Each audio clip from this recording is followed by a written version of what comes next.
MFTV-тэй үдэш баярын контентын сонирхолтой баримтууд.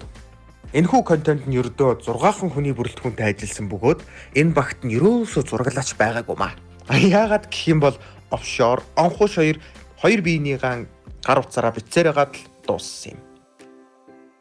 Онхуш нь энэхүү контентны зохиолыг бичиж найруулж зураг авахын хажуугаар нийтдээ 14 гаргасан байна.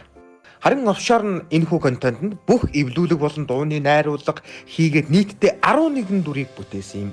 За бүтээсэн ч гэжтэй гаргасан юм. Бүтээгээд тахаж юу юм. MFTV-тэй үдэш баярын контент нь нийтдээ 79 минутын урттай үргэлжилнэ. Бусад туслах дүрээр орж ирсэн одоо жүжигчд, уран бүтээлчд тийм ээ ямар ч текст байгаагүй зохиол төр нь.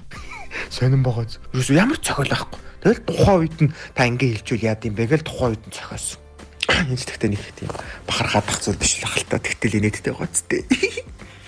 MFTV ихэнх дөрүүд нь бодит амьдрал дээр байдаг хүмүүс байдаг юм аа. Жишээлбэл маркетинг сүхгийн гутал нь 39 арзмаар гэдэг бол яг үүндээ офшорын өөрийнх нь амьдрал дээрх хөлнийхэн сайз нь 39 шүү дээ. Энэхүү контент нь ганц нэг шин дөрүүд гарч ирэх болно. Жишээлбэл Шарковын найз залуу болох гүрүү шиг хийдэг улаана өшөө гэдэг нөгөө залуу байдаг штэ. Караш нь гэх юм уу? Тэр улаана гарч ирнэ. Ер нь тэгээд бид хоёр бүрэн хэмжээний кино контент руу орох ямар ч бодол байгаагүй. Тэгээд тэгсэн чинь манай үзэгчид болон дагагч нар маань пэйж маань хүмүүс одоо бүрэн хэмжээний хийгээч, яг уртхан юм хийгээд өгөлдөө гууж штэ үзэхэд билээ гэсэн. Тэгээд өөрсдийнхөө үзэгч нар зориулж бүтээсэн болно. Тэгээд ашиг олох юм бол ерөөс өөр зээлнээсээ сална.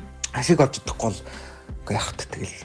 Сайхан залуу бахт уран бүтээл нэг ийм зүйл хийжээ гэж дурсах нь шүү дээ. За тэгээ MFTV-тэй үзэж баярын контентыг та бүхэн үзхийг хүсвэл Univision, D-Dish, Look TV, Woo, Mobihome, Sky Media, Go Plus, Zoo Media, Monголсат, Mo TV, Home Media-гаас хүлээн авч үзэх бүрэн боломжтой. За баярлалаа баяртай.